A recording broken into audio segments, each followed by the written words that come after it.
అంతర్జాతీయ వేదికపై భారత్ను నిందించాలని మరోసారి యత్నించిన పాకిస్తాన్కు మళ్లీ భంగపాటు ఎదురైంది. జమ్మూ కశ్మీర్పై అనవసర ప్రస్తావన తీసుకొచ్చిన దాయాదికి భారత్ గట్టిగా చురకలంటించింది.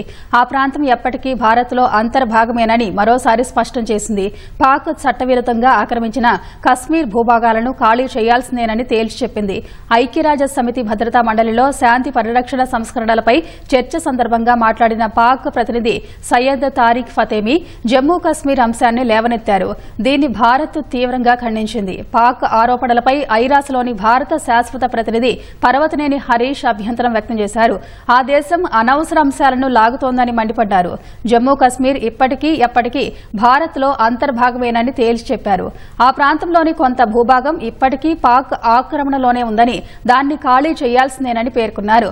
గత వారం ఐరాస మానవ హక్కుల సంఘం సమావేశంలోనూ జమ్మూ కశ్మీర్ అంశాన్ని పాకిస్తాన్ ప్రస్తావించింది. దీనికి భారత్ ధీటుగా బదులిచ్చింది. పాకిస్తాన్ పదే పదే అసత్య ప్రచారాలు చేస్తుందని దుయ్యబట్టింది.